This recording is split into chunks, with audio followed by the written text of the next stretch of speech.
Hey friends, welcome to Gardening with Creekside. Our family just got back from a beach vacation that I'll just be honest, it was absolutely heavenly. We did nothing but sit on the beach and watch the waves come in. It was fabulous. But when we came home, oh my gosh, the garden had absolutely exploded. So we are going to do a a big garden tour today so that we can show you what is growing, blooming, and thriving here in the gardens at our house, Creekside Nursery in Dallas, North Carolina, a Zone 8A. We are here at the crack of dawn because it's going to be hot today. So we are going to try to beat the sun, and plus the lighting is always better first thing in the morning. So we're just going to go through and we're going to show you the gorgeous successes. There's a few messes that we have to address, but that is part of gardening, right? So we just want to show you what real life gardening is and give you inspiration and give you a little bit of education and hope and just have a lot of fun here in the gardens.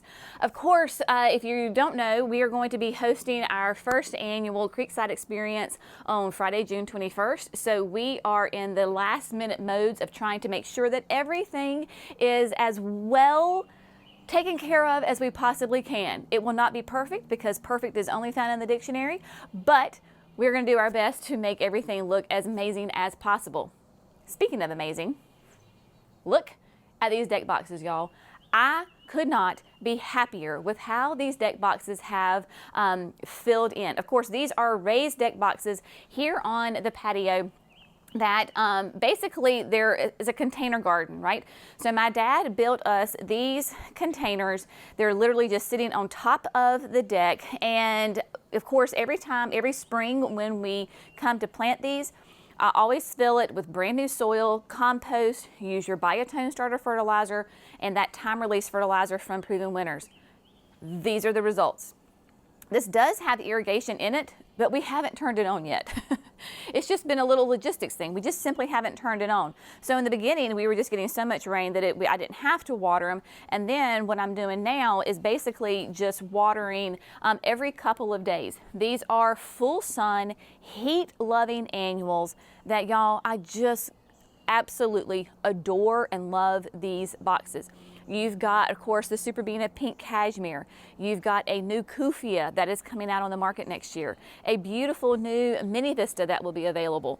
Of course, Saffron Finch. I mean, hello, we adore Saffron Finch. This is new this year. I love pairing these two.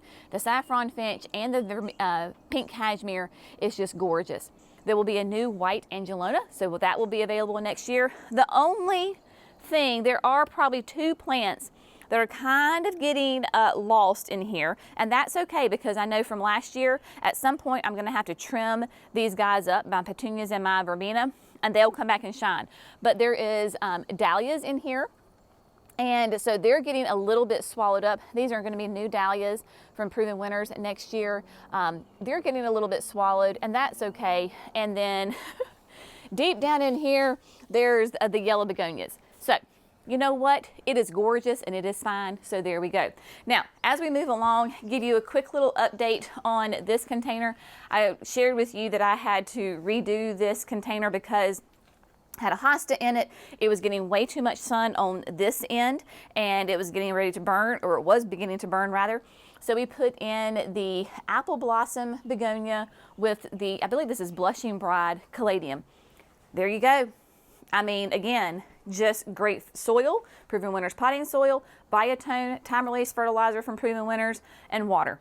Obviously not on irrigation. We just hand water it and she is doing great. This is a great combo for that sun to shade, right? So predominantly here it is shade for me. It's very bright, but it doesn't get a lot of direct sun, but it does get a little bit and they can handle it. Now, as we move on, we're going to go down there and show you, but look at these cleomes.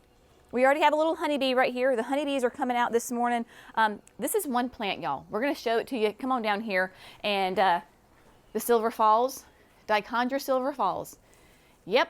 Now, the begonias up there are not doing as well as I had hoped, but the Silver Falls, you cannot be upset with that whatsoever. I love using Senorita Rosalita Cleome.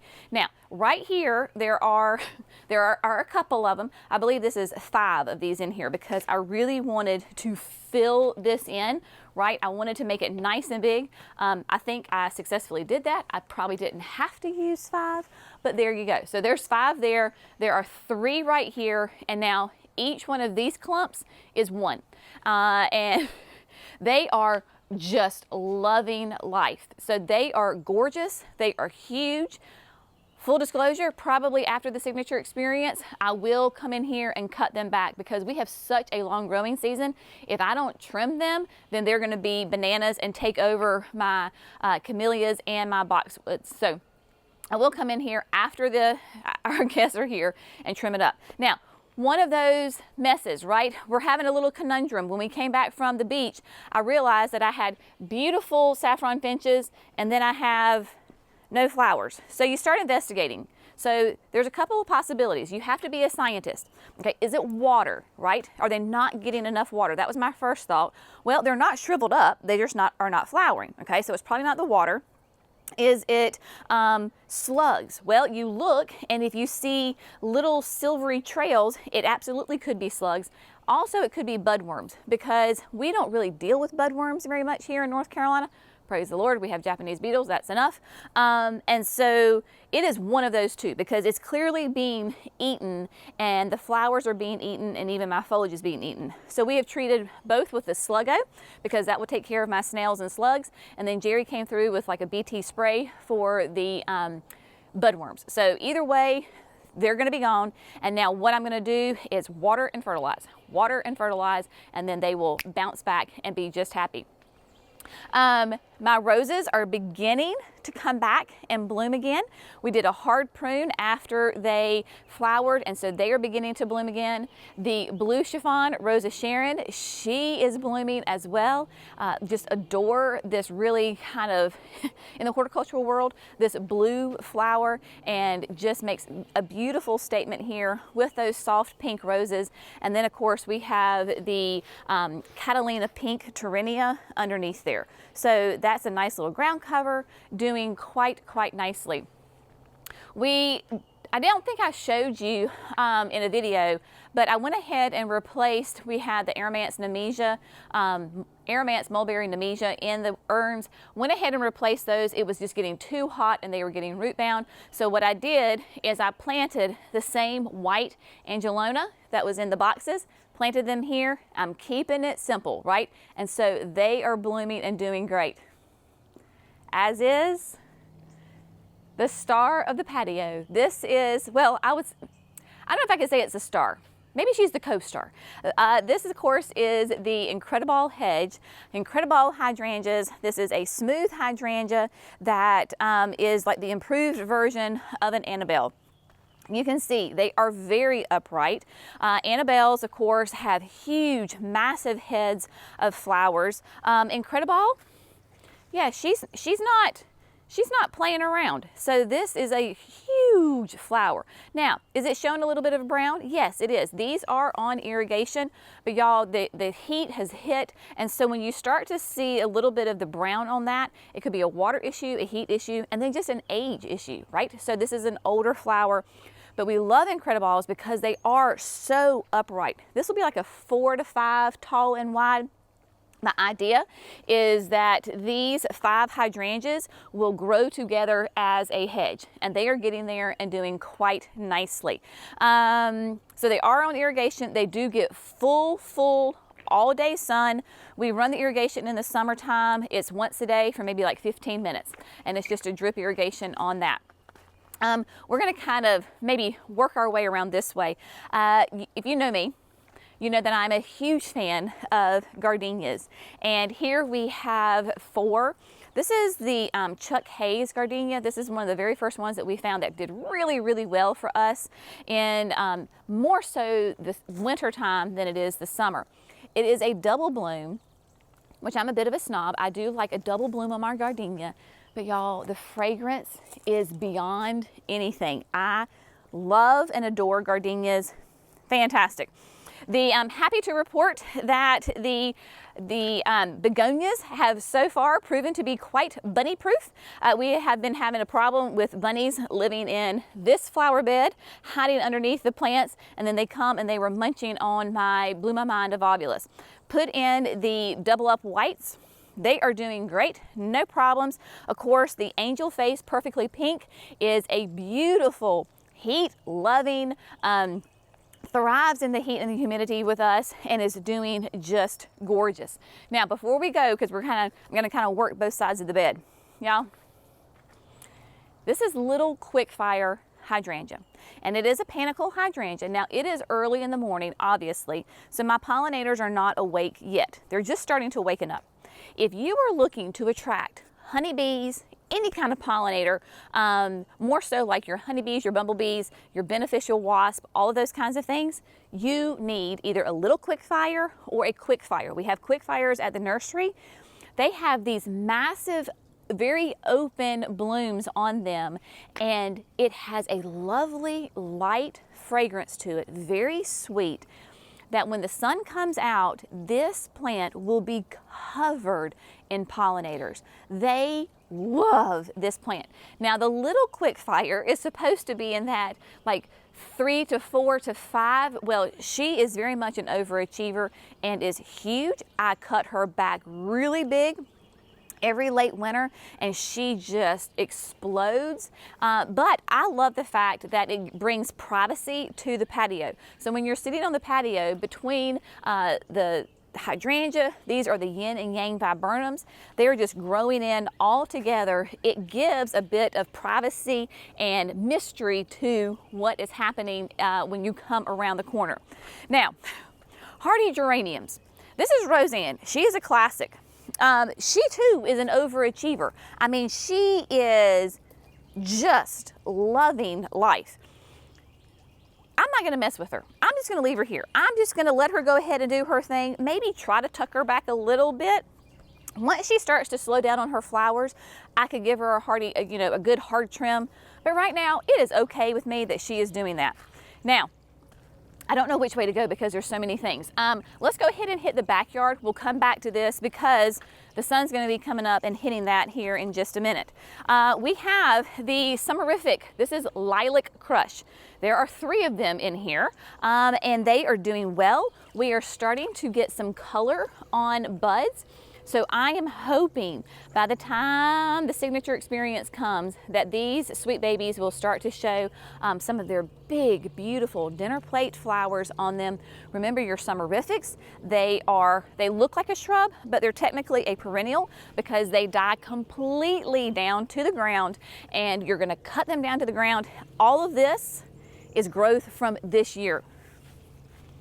This year's growth. Isn't that crazy? I absolutely love them. And this Lilac Crush is a beautiful, sometimes they'll have like a little bit of a pink hue to them, a little bit of a lavender, even sometimes a little bit of a blue. They're supposed to be obviously lilac, but there you go. So they should be really pretty by the time the signature experience comes. But speaking of pretty, I love this angle. Like, I love this view. We're going to be having dinner here in the backyard with the signature experience, right? So here we're going to have 50 guests from literally all over North America. We've got people from Canada, we've got people from the West Coast, we've got people from the East Coast, Deep South, Central United States, you name it. We've got people coming from all over, coming to spend the day with us here at Creekside for that first class experience, just a really intimate experience. So I want my backyard to look really nice because we're going to be here having dinner, cocktail hour back here. I could not be happier with this. This is the Supertunia Vista Snowdrift. So the vistas are going to be the most vigorous, right? So we have not trimmed this at all. They are doing perfect. They're right here at the edge of the grass, so Chandler can easily get in here and cut the grass and not have to wrestle the petunias. So a beautiful hedge of that. Our double play doozy spireas. I told you a couple weeks ago that I pruned them. Y'all look, they might do it. They might be putting out new flowers for the experience. We have, as when we're filming this, we have 1 week to the day of when the experience is going to be. So there's a possibility that we could have a flush of new flowers. And then I have it's a new introduction for next year. This again is another Angelona. It is a white and a pink Angelona. I love how it kind of fills in the gap right there. Those are 3 that are planted together, and it is a beautiful combo of that pink and white flower, and so it just kind of fills in right there quite nicely. As we walk around, the backyard beds are doing well. I've talked about it before. I really want to do an overhaul of a redesign of these beds, probably come the fall, winter. I'm just not happy with how I planned it. For example, so I have this beautiful, sweet little ginkgo shrub. Well, I have the ginkgo, and then I have my Pugster blue, which I love Pugster blue, and then there's an Amsonia, and then more of the doozy spireas. This is way too crowded, right? So we're gonna have to move somebody out of here. So it's just those little design things that as you're going through the season, you're just thinking about that, right? All of the daylilies that are in these backyard beds came from sweet friends of ours who are huge daylily collectors. And when Wanda and Jim, they were eliminating one of the flower beds in their garden, and so when they were doing that, they put it out there and they're like, hey y'all, we're getting rid of some daylilies. If anybody wants some, let us know. So I jumped at the chance. And so all the daylilies are from Jim and Wanda. They're all different. They do have names on them somewhere. I'm not too stuck on what the names are. I am just absolutely enjoying them. Now, you know that we planted the 4 corners of these beds in anticipation of the wedding that was going to happen at the end of May. They are doing well. These are cool weather loving plants, right? And here we are, end of June, and the heat and the humidity is really starting to crank. And we are just praying every day for them to hold on until this signature experience. So we have the White Knight Sweet Alyssum. Then we have the new, this is the Campfire Marshmallow Bidens, white, of course. And then in the back is that Aromanth Mulberry Nemesia. Now, I told you that the Aromanth Mulberry, I had to pull out of the containers. It just couldn't handle it. That's what the difference is by putting them in the landscape. They can handle it because they have so much more room for their roots to grow, right? So they can just get more water, they can get more nutrition in the landscape versus a container. So they're doing well. They probably hit their like real peak, I don't know, a couple of weeks ago, but they're holding on, so we are gonna be happy with that. As a side note, people have been asking about the wedding. Y'all, after the flooding, it got moved to an indoor venue. Simple as that. So it did not happen here. It got moved to an indoor venue. Looking at butterfly bushes. Look at Pugster Amethyst. Just such a great, beautiful color. And I love, right, that amethyst lavender color right here with the white doing really, really well.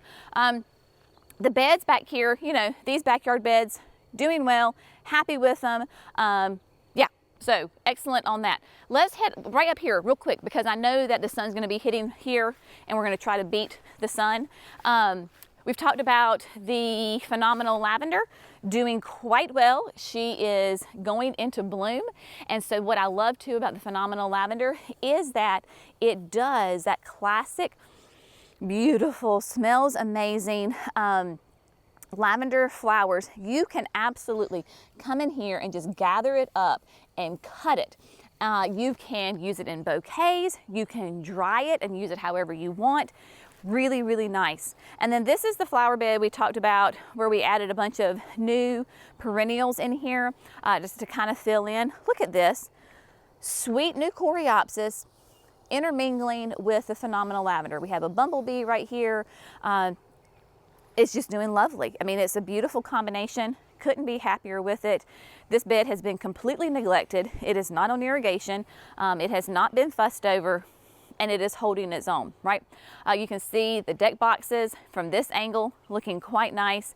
Everybody is filling in, doing lovely. Yeah, we've got this is the denim and lace Russian sage. She is starting to bloom as well. So there you go. We've got 3 of those right there. Your peonies, if you start to notice on your peonies where you're having some burn, peonies really don't like, and where we live at least, the hot, intense heat in the summer. So as long as you know that you're getting adequate water to them and they start to show burn, it's okay. They're just going dormant and they will be fine. They're just kind of like checking out. They're like, it's hot, I'll see you next year. So if you notice that your peonies look like they're starting to die in the heat of the summer, odds are they're just going dormant and they're not really dying. So there you go. All right, let's go back this way. And we actually beat the sun back here, so that is a good thing for sure. The tent for dinner will be in the back field right here. And so you're gonna have an opportunity just to sit in the gardens. It's so funny because as we get closer to the date, I keep looking at my watch and I'm like, okay, it's 6:30, guests are arriving. Okay, the sun's doing good. Okay, it's 7:30, we're getting ready to sit down for dinner, and the light is absolutely gorgeous and beautiful. Those of you who are attending, the weather looks perfect. No rain in the forecast, but it's gonna be hot. So dress accordingly. We'll have plenty of drinks for you, but just know it is going to be toasty. Let's see. Let's go to the dahlias and then we'll come back over here. Let's do that. All right. So we're going to come on back over here. I still have to clean out my garden shed, put all my things away. There's always a to-do list, right? Whenever you have an event or you're having a party or whatever, there's always a to-do list. Look at this flower bed. Isn't it just filling in so nicely? I am so pleased with how this bed is doing. So this bed is on irrigation. You can see probably some of the brown drip tubing in here. We have the Mini Vista Hot Pink as a border coming through here. So it is nice and low on the ground. I added, this is the unique stone sundial. It was in one of the backyard beds. I moved it over here. We have the new, this is going to be a new iris from our friends at Walter's Gardens. This is called Eyeliner, which is like a white with a purple edge.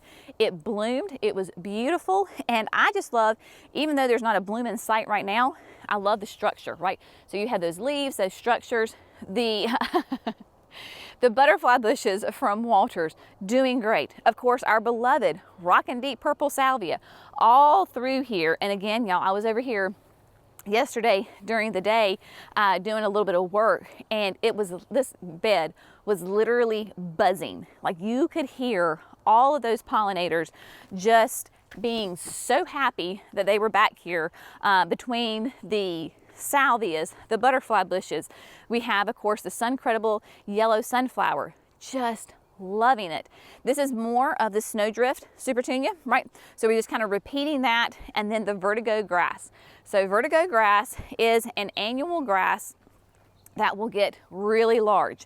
It will get, oh gosh, depends on how much water you give it, but at the end of the season, I'm 5'2". It can be taller than I am. So nice, you can see how wide it is. This is one plant and just gonna go. We have the climbing sweet potato vine. There's 4 of those back there. They too will kind of take over right here. And so yeah, I really am loving this bed. I'm so glad that we decided to landscape this bed with these beautiful annuals, because it's going to make a really fun viewpoint for our folks to see. The dahlias.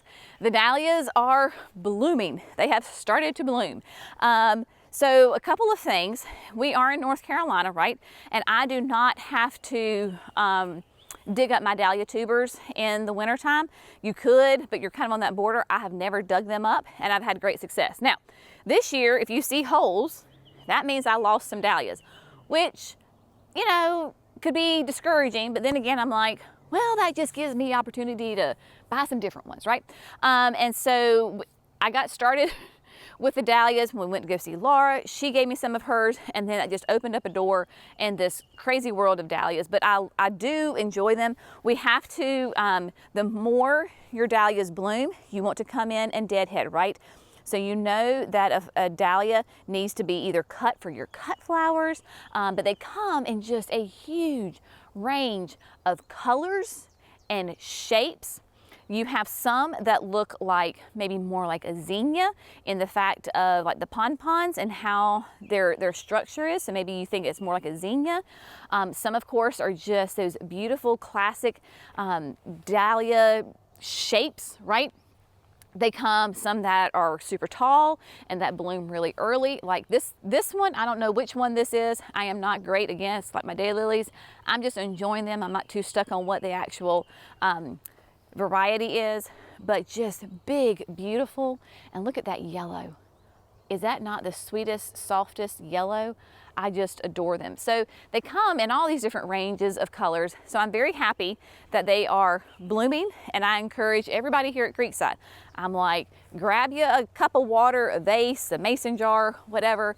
Come over here and cut, because the more you cut dahlias, the happier they are. All right, now, so that's the update on the dahlias. They're doing great. They are on irrigation. Dahlias like to have deep watering. So that irrigation is it runs, there's 2 lines that run on those flower beds, and so they run, I don't know, 15 to 20 minutes every early morning, and they seem to be doing really well. So for me, that works quite nicely. All right, let's head back over here to the forest pansy bed, and let me show you how everything's looking over there. Back over here at the forest pansy bed, I have to show you Sugar Shack buttonbush. Now this is a native shrub that loves moist areas, and that is exactly why I put Sugar Shack in this spot. Sometimes I think, okay, maybe this isn't the best spot because she's so big and I'm kind of put her at the front of the bed. I don't care. Look at these fun blooms. This is the coolest looking bloom on a plant. To me, it looks like something you would see like under a microscope, like some sort of like bacteria or virus. I don't know, it is so fun. So what happens is those are the flowers initially, and then once they have, finish their bloom cycle, per se, then they turn a really nice deep like maroon, and are gorgeous. Now this blooms on new growth. So I whacked this thing, and you can prune it back even more. If I want to, I could prune it after it finishes blooming. Of course, I would lose probably my red flowers. Might get some more fleshes, but this is just so fun. So if you're looking for a great native plant that loves moist areas, Sugar Shack is fun. I will tell you, it does, for me, it took a couple of years for it to start to bloom. So I think once it gets acclimated, it'll be fine. And then the forest pansy bed, we call it because this is a forest pansy red bud. This portion of the flower bed is full sun, right? So this front edge is full sun. We've got pugster whites right here. Of course, the Sugar Shack, I've got balloon flowers. This is considered full sun. And so we use that, but as you go deeper into the forest pansy bed, obviously it's become more shade. So we have got Pollinator, we have got hostas, we have got eucharas, we have got different carexes, we've got hellebores, right? This is where I just have so much fun in these beds, really creating and putting in whatever it is that I want. Ferns, macrophylla hydrangeas, where they get morning sun, but they are then in shade in the hot afternoon, and everybody is doing quite nicely, doing well. This is on irrigation, and if anything, it just needs a smidge of water every morning. It doesn't need very much, so this is one of those beds where I'm tinkering because sometimes I give it too much water, so I have to kind of pull back some. Everybody's doing great here. The roses are getting ready, they're blooming again. So I'm so excited for that, because that means that they're gonna be in bloom for next week's experience here. And so they are, they're just starting to show off. They have got buds all over them. They're continuing to open up and doing quite nicely. Couldn't be happier. I do wanna show you this right here. I think Jerry may be able to stay on one side and I can show you on the other side. The hydrangeas. So I have 2 little lime punches and a puffer fish. And look, we're starting to get some nice big heads on them, right? So we're getting some flowers.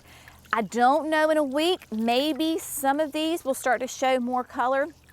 But I love the little lime punch because it is a really tight, in my opinion, an improved version over little lime. The flowers absolutely glow. They are iridescent. In this stage, they are a little limey. Once they open up, they are a beautiful cream. I have pictures from last July 4th where they were in full bloom. Oh, spectacular. Speaking of spectacular, look at tiny Quickfire. This is a tiny, little petite Quickfire hydrangea. The sweet friends at Spring Meadows sent me 3 last year. Y'all, I was so impressed with this hydrangea. Notice it is right on the front of the border because it is going to be so tiny and petite. Now, last year, very first, I mean, these were like little small 1 gallon plants, planted them, they bloomed, and I was so impressed with them because the flowers turned a beautiful rosy pink. In the South, we struggle with our panicles turning pink because of our heat and humidity. This one did really, really well. So I will keep you updated on how that does, but love this plant. This portion, as we move around, gets morning sun, but afternoon shade. And so where you've got your crested surf, you've got astilbes, you've got massive, this is a lady fern, loving life and taking over. I've got toad lilies. I've got hostas right here on the front that get a lot of sun in the morning, but shade in the afternoon, handling it quite well. And then feather falls. Feather falls adore this grass. It is an evergreen, and so you have this feather falls next door to this astilbe, and right next door to, this is actually the Let's Dance blue jangles. Now, we do have acidic soil, but you can see that that's very pink, and so I'm assuming that is due to our using the rose tone fertilizer, because the only thing I use in this bed as far as an additive is the hydrangeas get rose tone, the perennials get plant tone, and then we top dress with land and sea. So they're turning pink. There you go. This flower bed doing quite nicely, except one obvious thing that's not doing so nice. We did go to the beach, right? We were gone for a week, and this bed is also on irrigation. They're all on the same timer, so they run at the same time every day. Mimi was kind of taking care of the gardens for me, right? So she's just kind of keeping an eye on everything. I got back, and y'all, look. I've always called this the Gatsby Gal bed. We have no idea what has happened to the Gatsby Gal. I got back and I was like, Mama, what happened? And she was like, I don't know. I didn't do anything. I did nothing. I noticed it started looking bad. I checked the water. It had plenty of water. The irrigation was going. This hydrangea has been in here ever since we created the bed. So I don't know, 4 years. It has handled it like champions the entire time. But something has happened to this hydrangea. I do not know what. We have not had any kind of chemicals. Clearly the hydrangeas on each side, these are limelight primes, are doing great. You've got your alliums right here, serendipity. You've got phloxes. Everybody else is doing great, except for Gatsby Gal. And in fact, there is even like one branch back there that is really happy. I have no idea what happened. So while yes, initially I was heartbroken because I love this hydrangea and it has done so well here. It gives me gorgeous fall color. It is a beautiful plant. I mean, it is what it is. There's nothing I can do. So we have a plan. We're going to replace it with a fun, completely different direction. We'll show you that in the video, but everybody is doing great. Speaking of the limelight prime hydrangeas, there's I think 5 or 6 in here. They too are budding out and getting ready to really bloom. So really fun, gorgeous white. The limelight primes are more columnar than they are wide. That's why we put them here again, trying to create a little bit of some outdoor rooms, right? Because when we built our house, we built in the middle of a field. There was massive wide open expanses, and so my vision for our gardens is to create different sections, different rooms, while it all flows together, but to bring in some privacy and a little bit of mysteries as you move from one garden to the other. We are in, if you'll notice, there's a lot of cars around and a lot of equipment. It is because we got rid of the gosh awful ugly tractor shed that I know that you have seen in a gazillion videos forever. And so I am happy to report it is gone. As of yesterday, now the dumpster is still back there. They're picking it up on Monday, but the tractor shed is gone. The camper has been moved out. So this whole area is going to be completely revamped, look so much better. So all of the vehicles have been displaced. So that's why you have vehicles everywhere. Hopefully by this afternoon, they will be put back in the right place because it's about to drive Jenny crazy. So we're gonna go on the other side of Jerry's truck here and take a little quick look here at the cottage garden. So it is doing really nicely. The vast majority, of course, the plants in here are perennials. I come in here and add a little bit of annuals. You were with me when I did that. And then we went on vacation, we came back and I'm like, why are my annuals not doing so well? I had the irrigation on. Well, long story short, I thought the irrigation was on. It was actually off. So it is now back on, and so they are getting some water, so hopefully we'll get some good growth here. But the daylilies are popping. I mean, these are all proven winter daylilies. You have got ruby spider, and y'all, I don't deadhead my daylilies. I know that you should every day deadhead them. It makes them look better. I just don't got time for that. I'm sorry. You've got primal scream. And then you've got Nosferatu, which will be, this is a later one. It is just starting, a really deep, deep purple, more ruby spiders. And then the ever popular, much sought after, but no longer is this produced. This is the Shalom Peony Display. This is a daylily. It has a peony type bloom on it. Clearly it is going to be a more petite one, and this is a proven winter one, but it has been retired. There was just production issues with it because it is a very slow grower, and so they weren't able to keep up with the demand. So there you go on that. But the oh, let me show you the Agastaki, y'all, is just insane. And this is the ultraviolet luminary ultraviolet phlox. Look at that. It is just starting to bud out and open up with some flowers. When we say this thing is ultraviolet, it is ultraviolet. Very gorgeous, upright phlox, but the Agastaki right here, so you have the meant to be royal raspberry and then the queen nectarine. Y'all, when I say that the hummingbirds and the pollinators love these plants, it is ridiculous how many number of pollinators and hummingbirds come and feed between the Agastaki, and then we have the salvias right here. They are nuts over these plants. In fact, we had one of our employees was down here the other day, and it was in the heat of the day, full sun, which is when your pollinators and your hummingbirds are just going nuts. And they were like, look at all of those hummingbirds. I mean, there were hummingbirds everywhere. So plant those plants, right? Put those plants in there that you know are going to attract the hummingbirds, your honeybees, your bumblebees, all the things, and they you're going to have a beautiful display. It's going to be really, really fun to watch them feast on these plants themselves. All right. Let's go to the shade garden, because this is going to be the next spot that the sun is going to hit. I'm so proud of ourselves for getting out here before the sun really took off. Last year I put in a Invincible Ruby Hydrangea in this unique stone. She is doing really well. She is going on the end of her bloom cycle, right? So this is another smooth hydrangea in that same family as Incrediballs, meaning that they're going to bloom every year. So you've got some older blooms, but yet we've got some new blooms coming up as well. So I like having this little pop of color right here doing quite nicely.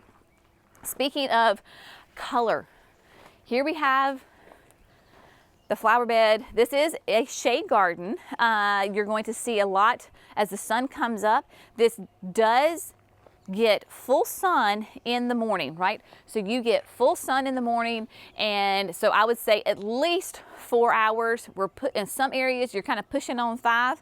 So in the heat I have to be very aware of making sure that everybody's watered.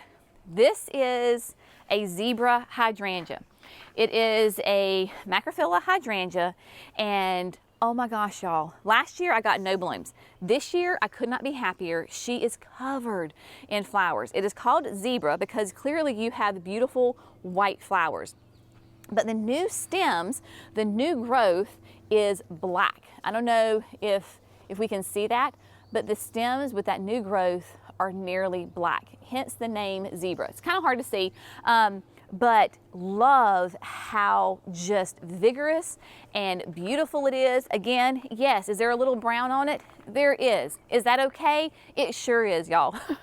This bed is not on irrigation. I do come in here and water, especially with my hydrangeas, because I want the blooms to stay as fresh as possible. Now, if you wanted to, you could come in here and clean up those spent ones, right? If you wanted to. You don't have to. Will I? Probably not. So I do give her a good drink of water every morning, but inevitably in our heat, when she's in the sun, she will start to wilt. Your hydrangeas will do that. It's called heat wilt. And they will begin to, they just look like they're in misery. As soon as the sun goes off of them, they bounce right back and they're fine. But just be aware of that. If your hydrangeas don't bounce back once the sun is off of them, they need water. So just keep that in mind. This bed is a beautiful mix of bleeding heart and hostas and ferns and euchras. You were with me when I came in and just put a couple of little annuals in here because I don't have much room for annuals, which is totally fine with me. You've got the Rocapucos. This is the purple, which is a beautiful double impatient with my, love this. This is the Endless Illumination Broalia, a beautiful blue. And so I repeated those throughout. I have the Newly Noir Coleus, kind of tucked back in a couple of places to give me some, nice dark contrast on my plants. These are all different kinds of hostas, and yes, because we're in the south and the heat and the humidity, sometimes they start to show some struggle. A holly fern back here, evergreen holly fern, massive. Look at my Brunnera, I love it. Now I don't remember if this is Queen of Hearts or Jack of Diamonds, I don't remember, but she is doing really well, as is my painted fern back there. Now the beautiful chartreuse plant, there's actually two of them. This is an Aurelia Sun King. It is a perennial, not a shrub, because in the winter, just like your hibiscus, completely dies to the ground. Like it is non-existent, you do not see it. There are two. Did not realize how vigorous they were going to be, but there you go. The more consistent water you give them, the bigger they get. Again, this bed is not on irrigation, but you'll notice that I have the hay rack up there and I have to hand water that. That is why I think these get so big, is because especially in the summertime, I'm watering this thing like once a day or once every 2 days. All that water drains and it waters this Sun King. So therefore you get this gorgeous display. I have kept it cleaned up a little bit around the bottom. If I had not kept it pruned up, you would not be, like, literally this would be completely the one Sun King. And I want these plants to shine. I don't think it looks horrible. I don't think it looks like I've been whacking on it. Small little prunes every once in a while makes a big deal. I know when I planted this hay rack, there were a couple people who are like, that just looks so odd and it looks so weird. You need to have something trailing, blah, blah, blah, blah, blah. Y'all, I knew this was gonna happen. Like, I knew that the Sun King was gonna be this big. And in fact, I really need to get in there and like prune just very gently some of these back because it will get so massive. So be a student of your own garden, know what's going to happen and just study it, right? So I knew that this was going to happen and this was going to be the look for it. But yeah, as we go down through here, everybody's doing great. I've got ghost ferns that are so fun. This is the White by the Gate Camellia. I am training it to go on this trellis, right? So I probably need to come in here and kind of attach it. This is a Sasanqua, right? No, Japonica, thank you. So it blooms in the wintertime, like January, early spring. It will be a huge plant, but I am training it up on this trellis. That's not its natural habit. That is what I am making it do. Yeah, going through here, this is a White Wedding hydrangea. This is from Southern Living. This is going to be that panicle hydrangea. I chose to put a White Wedding here because Southern Living advertises it as the most shade tolerant panicle hydrangea, and that is what I need here. Yes, it gets that 4 to 5 hours of sun, but then it's in the shade the rest of the day. And size-wise, it's very manageable. I think it's in that 3 to 4 tall. So doing really well. I had a macrophylla here before. Inevitably, every late spring, we would get a frost or a freeze and I would lose my flowers. I say this is prime real estate. I need a hydrangea that's going to bloom, and going with that panicle with those guaranteed to have flowers every year, then that works for me. The front porch doing quite nicely, The hanging baskets are coming along. Of course, we have the angel wing begonias in there. I promise there is diamond frost in my baskets, for whatever reason, and I don't know, you know, every year, I don't care, when we were doing vegetable farming, every year there was one crop that just didn't do as well. For some reason, my diamond frost this year, across the board in various locations, are not doing as well as they have in years past. Who knows why, y'all? They're plants. Sometimes they do good and sometimes they don't. I don't know why, but they're not. Maybe they'll kick in later on in the season. I don't know. Right now you see the begonias. They're doing great. If I only see the begonias, then I'm perfectly fine with that as well. We have the, Jerry wanted to put the double up white in the containers right here. So there you go. Doing quite lovely, as are the urns. So in these urns, we kept it really simple, right? So we have an evergreen from Proven Winners. Do not remember what plant this is. I'll have to go back and look at that, with caladiums and the silver falls, right? Keeping it simple, sweetie, and it does really well. This is not on irrigation, so I do have to come in and hand water, but they're doing great. I love having them on either side of the red door, because that red door does scream like, give me attention, and so those just complement it quite nicely. Those urns are in complete shade until the very, like, 5:30. From maybe like 5:30 to 7:30, they get sun, and they can handle it. Even in that little bit of some hot, intense afternoon sun, they do really well. I hadn't had any burn on them. I water them maybe every 3 days right now, and so they're doing quite well. You were with me when we planted a mass planting of the double up pink begonias. They too are doing quite nicely. These are not on irrigation. And so, you know, when you find a weed, pull a weed. So there we go. They're not on irrigation. When I remember, I try to come through and hand water them. But again, of course, if I were more consistent with water, I'm sure that they would be bigger. But they look great with our blue Atlas cedar. This is a Hortsman, and doing great. Everything just looks quite nice right here. And then we were so glad when we were planning the date of the signature experience, and we were kind of looking at the calendar, thinking about the garden, we knew that the daylilies would be in bloom for the signature experience. It seems like they bloomed a little bit early this year. So again, I'm praying that they hold on for one more week, but these are just traditional yellow daylilies. There is nothing special about them. These all came from Mimi's garden when we moved into our house, because as I said earlier, we built our house in the middle of the field. Nothing is flat here, of course, because of the creek. And so we planted these daylilies in really to try to stop any kind of wash, right? We did not want to have our yard to wash away. So we planted this as a double row of the daylilies. We've never divided them. I don't fertilize them. I really don't do anything to them, right? And so we mulch the bed to keep, you know, the looking neat and tidy. But yeah, so beautiful yellow daylilies. Saying a prayer that they hold on for one more week. It's got some heat and humidity, but yeah. So what we're gonna do now is head over to the berm, because I'm gonna give you an update. We haven't been to the berm in a little bit, so I'm gonna show you that. Here we are on the nursery side of the berm. So remember, we put this berm in not even 2 years. It'll be 2 years this fall that we began construction on this, just to give us privacy between the house and the nursery. So we invite folks, please come explore the nursery side of the berm, right? Come look, the plants are labeled. We just ask that you don't go on the other side of the fence, because that's the house side of that. But yeah, so let's just go through it. And I would also encourage you to check out, because I think it was around this time last year, we did a big garden tour, kind of what we're doing today.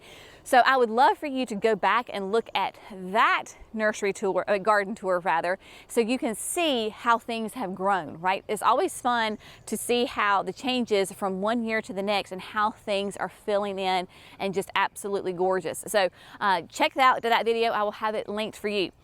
Russian sage, doing quite nice, right? Love Russian sage. As we come at the top of this berm, we tend to have more of the ones that really want lots and lots and lots of sun, because this gets the way the sun goes, gets a lot of hot, intense afternoon sun. So doing really well. This is Quick Fire Fab Hydrangea. So quick fire fab, there are 4 in here. I have them on the other side of the berm as well to kind of tie everybody in together. Is one of the earliest blooming panicle hydrangeas. She is showing some color. Just, yeah, it is a great hydrangea. You'll notice that I do have a lot of panicle hydrangeas because I have a lot of sun. I have a lot of sun in my gardens, whereas my mama, she lives underneath pine trees. She has much more shade, filtered sun than I do. And also, I'm just a very impatient person. I want to have flowers every single year, and so that's what my panicles and my smooth hydrangeas give me. Doing quite nicely, right? I had told you when we were in the berm earlier one time before that in one of the windstorms, it flattened these daisies. This is the spun silk. They're getting ready to kind of be at the end of their bloom cycle. So you can see, yes, I know it's not the most attractive because it's been splayed open. So what I will do is when they are really finished blooming, I will come in here and cut it back. Right? So I will cut it all the way back down, really probably to the ground pretty much, and then it will flush back out with new growth. Will it bloom? Maybe, maybe not. Either way, but yeah, because they're starting to smush out some of my other plants. For example, my echinacea. This is the fuchsia is bright echinacea right here. And while it's kind of pretty because you got the daisies and the echinacea together, the daisy shouldn't be on top of the echinaceas. The daylilies, this was blood, sweat, and tears, I believe. And yeah, I mean, doing quite nicely. I love the fuchsia is bright. Just like, look, gorgeous, nice specimen of a plant, right? Your echinaceas, especially for us that I have found in the South, they need well-draining soil. So I did lose some echinacea, a different variety, at the bottom of the berm. Maybe that was where it was getting too much water because of just the drainage. But this here is doing quite nicely and just blooming and thriving. And as I'm going through here, I'm noticing weeds and I'm like, oh my gosh. So I'm putting that on my to-do list before the our guests arrive. The chartreuse on the loose nepeta. Yeah.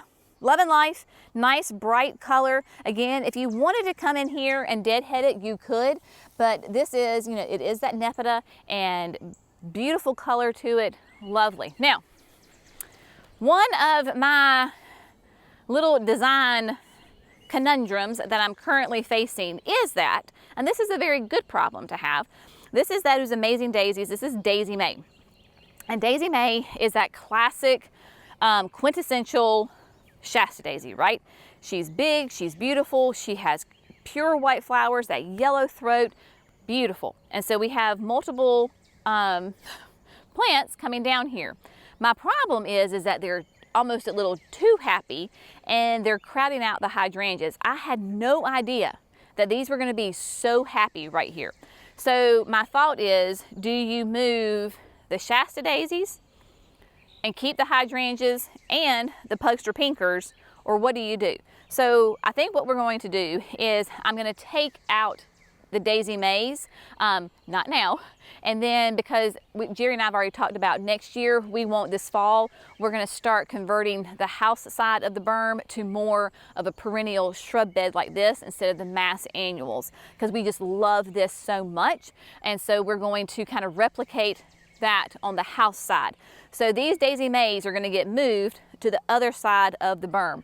But I mean, you can't really be upset with them because they're stunning and they're beautiful.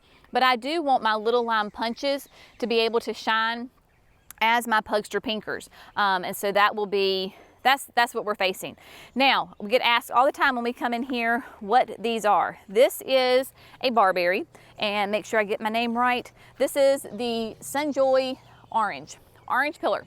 So orange pillar, as you can tell, is a very upright columnar barberry. Now people say all the time, is like, barberries have thorns. Well, they do, but it's not horrible. And generally speaking, I mean, I can run my hand over it and I'm not getting pricked. Yeah, roses have thorns. There's a lot of plants that have thorns, but this is not a very thorny barberry, I would say. But the color is gorgeous, especially next to, this is a Thunder Cloud Purple Plum. Had limbed it up a little bit, a beautiful, keeps that nice dark foliage, loves the sun, and is a beautiful ornamental tree. So putting these orange pillars here really is quite nice. But you can see, right, these Shasta daisies are crowding out this orange pillar. So we're got to change their address. They're getting moved. But yeah, coming on down through here, so you've got daylilies. Now we've talked about Amsonia, that you can come in here and you can prune Amsonia back. This would be a great example to do that. So you can shear it back at least by like half. We did that in the cottage garden. Tighter plant, that way your daylilies can really shine in here and do quite nicely. We've got the coneflowers here, the echinacea, this is the one in a melon, right? So we've got that next to the peach sky. This is Firefly Peach Sky. That is an Achillea, doing quite nicely right here. And yeah, so you've got those one in a melons with those big, huge heads on them, those flowers. And then we have Holy Grail, Summerific Holy Grail back there, with next door to the Winecraft Gold Smoke Bush. This is one that I showed you that didn't really realize I had to prune because I've never had a smoke bush before. And so with your smoke bushes, you are going to want to cut them back every so often, just because mine was starting to get really, like, I wouldn't say it was leggy, but it was just these straight stalks. And then when I pruned it, look at all that beautiful branching. So I pruned it once and I've got just gorgeous branching on it. So creates a nice, tighter, compact plant, beautiful colors to it. I love having that chartreuse color next to your Holy Grails. I mean, gorgeous. Of course, Holy Grail has dark, dark foliage and those deep red flowers. Look, y'all, the eucomis is starting to bloom. This is the first time. Kata, I'm going to send you this video so you can see. Kata, of course, Kata was our rep with Walter's Gardens. She's originally born and raised, grew up in Austria, and she and her husband moved back to Austria this year so that she could actually take over her dad's perennial nursery. And so Kata said, Jenny, you're gonna love these eucomis. This is Princess Bride and like a pineapple lily. And I was like, Kata, I just don't know. And she was like, trust me. So last year they did not bloom. This year, and I noticed even in the signature garden that they are blooming there as well. Oh, got a bug in my ear. That's the time in the south, right? Summertime, there's bugs everywhere. Can we just talk about how the beds are doing? So the entrance beds here at the nursery, we did a mix of, this is your Mini Vista White, is in there, and yes, it is on drip irrigation. And y'all, when I planted this, because this bed has been a little problematic for us in the past with irrigation, so when I laid it out and Jackson planted it for me, but I put the petunias directly on an emitter because this is that drip tubing. I think it's like every 18 inches or so. So I placed them directly, I looked for my emitters and I placed it right there. So you've got good coverage with that. They are doing well. Of course, you've got your Lime-Time Coleus. You have got your Rockin' Fuchsia Salvia in here, and then the purple fountain grass. So everybody's doing really well. Very happy with this. This gets a lot of intense morning sun, and then it is basically in the shade, maybe starting around like 2, I want to say. The sun is getting ready to pop up over the trees right now. So I'm so proud of us for being out here before the intense sun hits. The house side of the berm. This is why we do these nursery tours, is so that you can see the house side of the berm. This is the golden Oakland holly. Beautiful evergreen holly from our friends at Southern Living. Nice bicolor, chartreuse, deep green. You'll notice that I don't have anything planted back here. I have a plant in mind that I want to plant. It's a perennial, it's a vine. I just don't have it right now. So that's a little teaser. We're going to add something. Last year, of course, we had the Wicked Witch Coleus in here, and it was gorgeous and it was spectacular, but it also got so big, like literally, if you go back to that video, especially at the end of the season, the Coleus was up to the fence. And I'm not exaggerating, huge. But what happened is that it was shading out my north poles. And so I believe it was this one that I had some dieback on my plant. And then with my holly, it was not getting the sun it needed, nor did my pufferfish or my butterfly bush and we're going to show you in just a minute. So they were getting so big that they were blocking the sun. And while they were beautiful, I need my shrubs to get their full sun so that they can grow to their potential. So I didn't do anything. I can do something. I just honestly, you know, little thing called time. The Clematis that we got from our friends at Brushwood. This is, I believe, Hudson River. I could be wrong on that. It's Hudson something. But the owner of Brushwood sent it to me and he was like, I really want you to try this as a ground cover. I have never thought ever in my life of using Clematis as a ground cover. But he was right. There are 3 plants in here, and y'all, they're rebloomers. They have been blooming for weeks and weeks and weeks and doing quite nicely, as is pufferfish. So pufferfish, panicle hydrangea, of course, from our friends at Southern Proven Winners, and nice big, they're just starting to open up, showing a little bit of color on them. They will have, you can see, pure white flowers. It's going to be a more airy flower. It's not going to be really super tight and compact like your little lime punch. Pollinators love it, but also because the blooms just get huge on them. But because they're more airy, when it rains, that water can go through and doesn't get really stuck in the flower petals. So it's not floppy, right? So it holds its shape. Pink Cascade 2. I adore this butterfly bush. It is a beautiful, beautiful butterfly bush. It has huge, massive blooms on it. This is from our friends at Walter's Gardens, and it is the Pink Cascade 2. It is covered in buds. Now the Cascade series tend to be later bloomers, right? My pugsters are already blooming, and then the other one that we just showed you behind the garden shed, she is blooming. The Cascades tend to be a little bit later. That doesn't bother me because I like them blooming at different times because it extends into the season. You were with me when I trimmed and pruned my butterfly bush because butterfly bushes bloom on new growth. So you want to prune them every year. If you will remember, I had on this side of the plant, I had a lot of dieback, like half the plant was dead. And I really think it was because of the cold winter winds. This is north and it just blew through right here. And this section of the butterfly bush had died. When I pruned it all the way down to the ground on this side, I told you, I am not worried about it one bit. Look how much it has filled in. Now, is there a little bit of a difference in your bloom size, your bud size? Look, so your buds here are very young, tender, much smaller, as opposed to the side that didn't completely die back. They are huge, right? So that's okay. They're still gonna bloom. It is fine. Butterfly bushes are very tough, and even in northern climates, sometimes they die completely down to the ground. You cut them back and then they flush back out and do quite nicely. The house side of the berm, we're, you know, like I say, gardening is one big science experiment, y'all, and everything is filling in nicely. When we planted this, like our salvias and our sunflowers and our coleus, they were scrawny. They were not very attractive. They were like little trees. They are filling in quite nicely. This side of the berm where the annuals are is not on irrigation. That will be something that we fix when we redesign this. But when we got back from the beach, we were like, you know, the lantana is not really popping. So my colors are not really like exploding. So I don't know if that is simply they just need some more water. So we need to come in here and hand water.